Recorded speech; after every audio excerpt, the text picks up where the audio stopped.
This morning I'm going to try a new setup and a more challenging subject, making an old neighborhood look interesting, or at least that garage, which doesn't. I've set up out here on the deck of the shed with my chair and folding table, and the camera will go on the tripod there. You can see I've got my watercolor block, my paints, water bottle, brushes, keeping it simple. So we'll see how this goes. Get these shapes in and some texture. I don't want to do too much because it's just going to be a very washy little sketch. Now, oops, my pencil is going to try to roll off. I'm going to do this one more or less wet in wet, so I'm spraying the paper with my handy dandy little sprayer, and oops, grabbing a flat watercolor brush. This one's a 3/4, and I want to lay in those lovely fall colors here and there, not worrying unduly about staying in the lines, because I don't do that, especially wet and wet.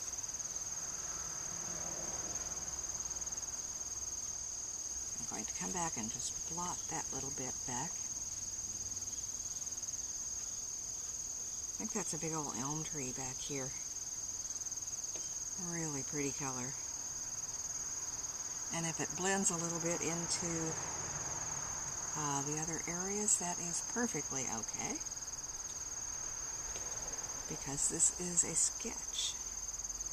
I'm laying in some yellow back here because I'm going to come back over it with blue to make the greens. The sky looks almost white right now, so I'm just going to leave it that way. The building itself is, kind of a raw sienna, burnt sienna mix. So I'm laying in that suggestion. And as you can see, it is blending here and there, but again, that's perfectly all right.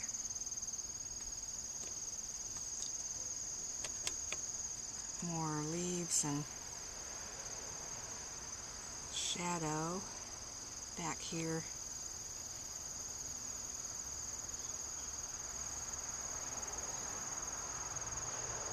And the alleyway just kind of runs uphill.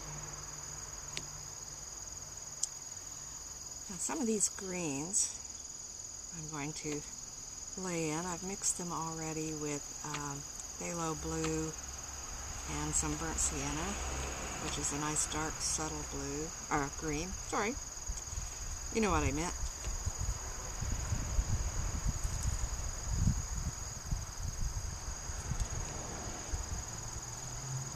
And this shed is also a similar color. They probably painted them all at once. And the house here, as you can see, some of my wet and wet is drying, so that I'm not getting as much spontaneous blending. And if you want to, if you get it out of where you meant to be, you can just come back in and touch it with your finger like I just did.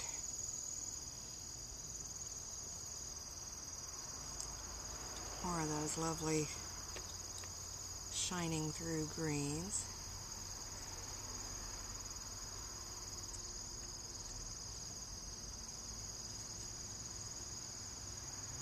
A little bolder.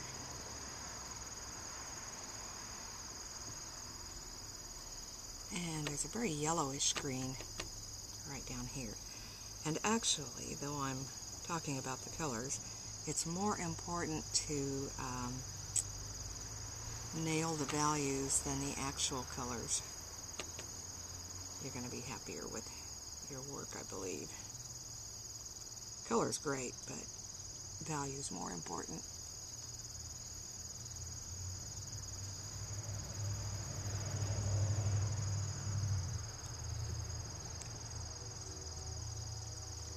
If you use a fairly strong concentration of pigment, it will stay put more. So I'm just going to add this little bit of trim. It's still spreading, but that's okay.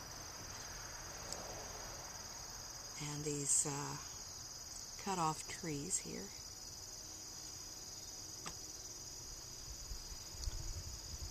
So, a little bit more shadow on this one house back here. Cooler color. So I've added some ultramarine blue. Oops, and I spread it all over. Just a suggestion. It's alright if it blends. And I'm going to suggest a shadow here. As you can see, it's quite lavender, which complements those lovely warm shades, and more suggestion of shadow, dapple shade here.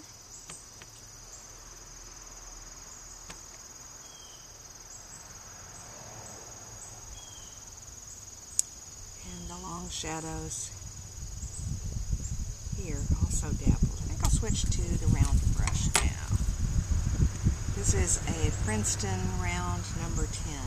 Very nice brush.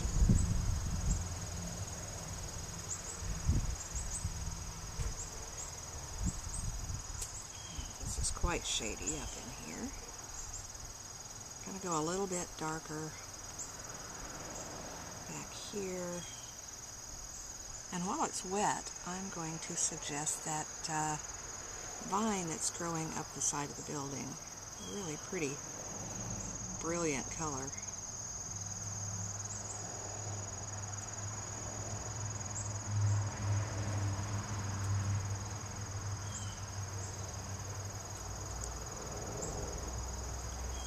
Okay, now a bit more of this nice dark color back here to suggest the cedar tree, and it's getting much drier now, as you can see.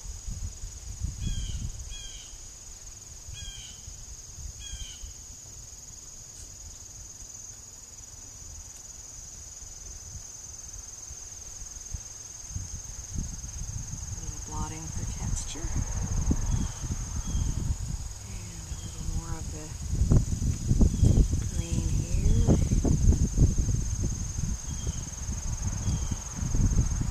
And then these closer leaves. Still blending, as you can see, because it's still pretty damp. It's humid out this morning,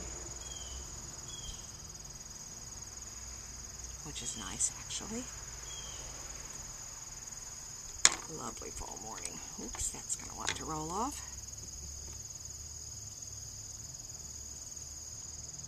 I think I'll come back in and suggest the roof here.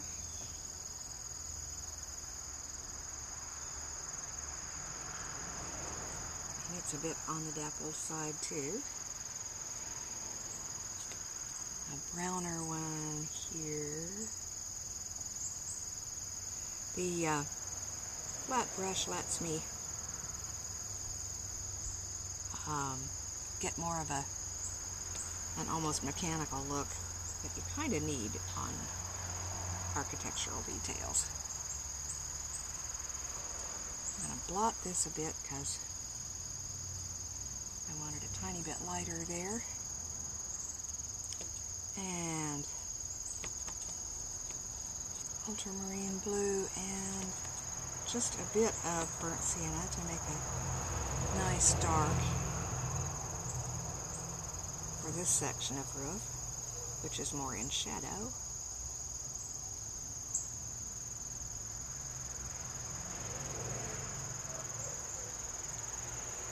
as is this. Being kind of careful here to retain that light struck edge.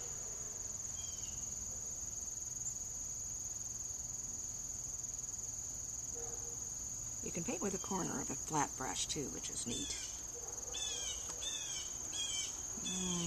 Let's slap that in there, and then a lighter browner area here.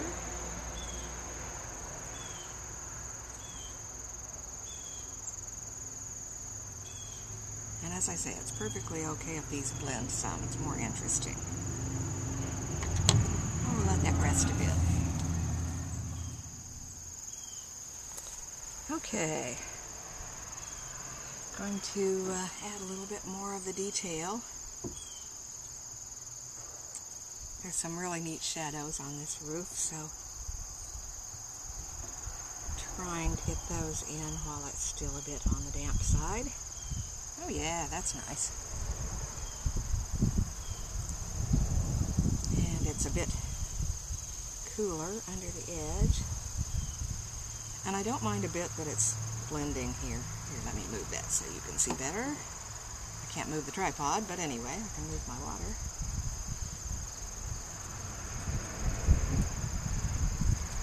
And again, a bit of a thicker mixture for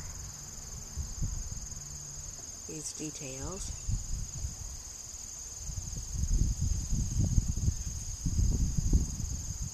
It stays put a little bit better while it's still damp.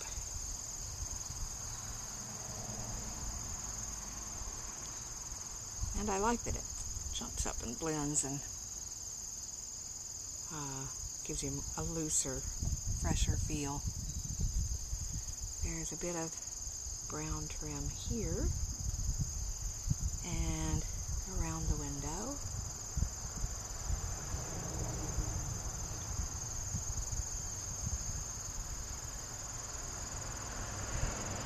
Bit of darker back in here to give it some sparkle.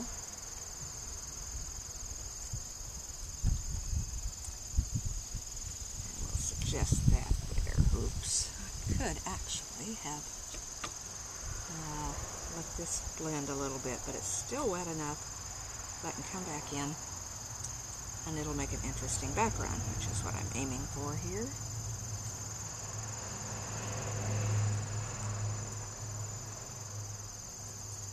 Oh yeah, that works.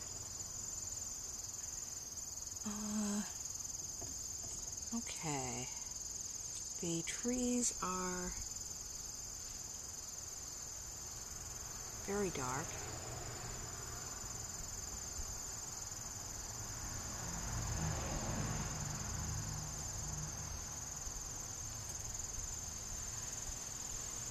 Ooh, I completely missed one. Well, we'll put him in now.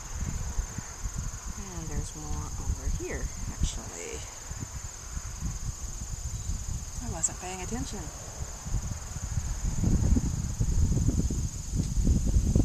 You can kind of push the paint around with the aquarelle handle on this brush and get more limbs in a kind of interesting tooled effect.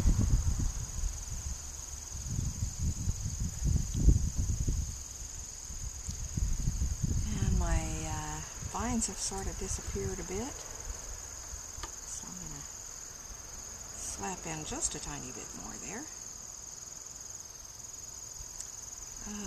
Distant trees back here, just suggesting them. Oops, suggesting them more boldly than I meant to.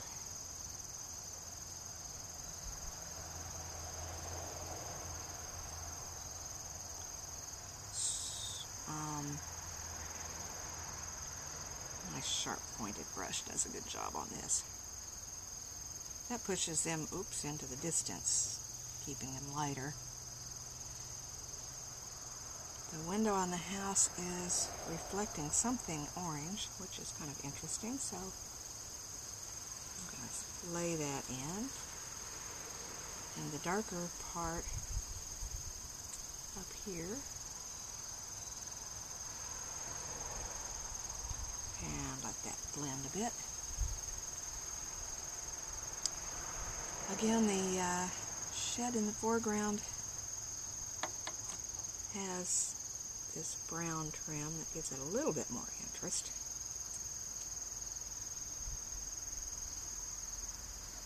And I'll punch these up a bit and add some texture in the foreground.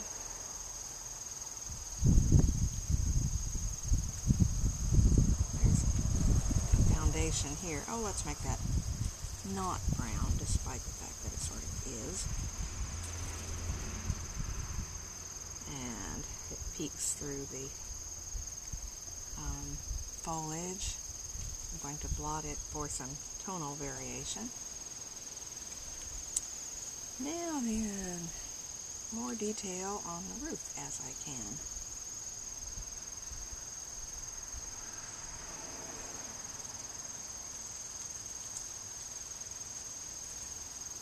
Just a bit.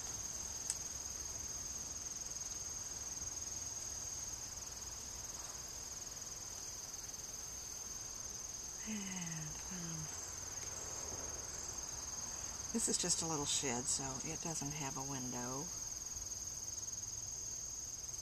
suggesting the siding on it.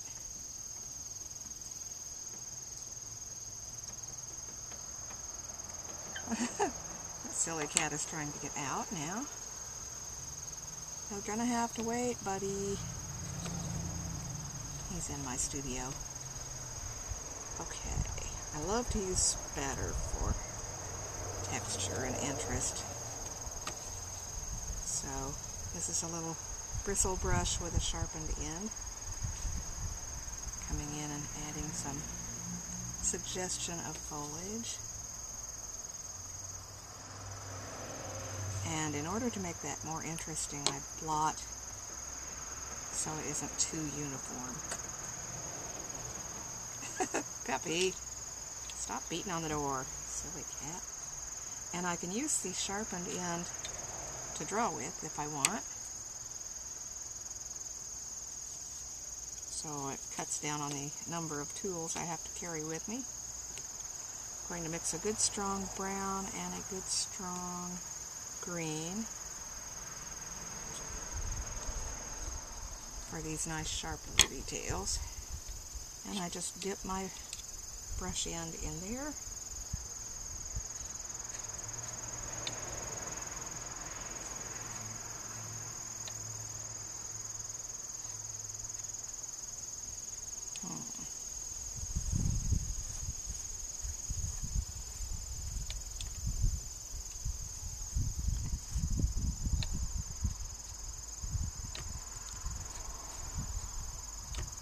This helps to unify the composition as well. Oops, brown would have been better there. Oh well. Now it's brown.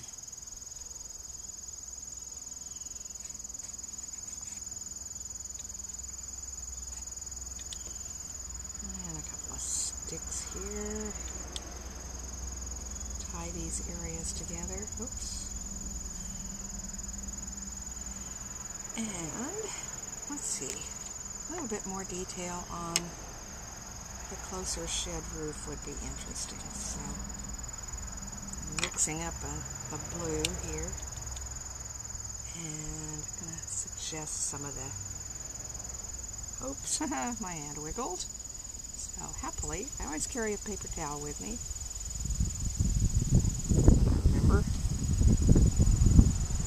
That lets me lift my mistakes quickly, which I often need to do.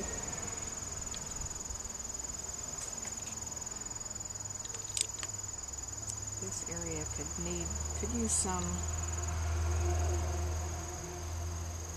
interest, so I'm just adding some of the junk that the neighbors have piled back there that you can't really tell what it is. Doesn't matter. Gives us something to look at. Okay, I'm going to call that done for a quick sketch of buildings and landscape.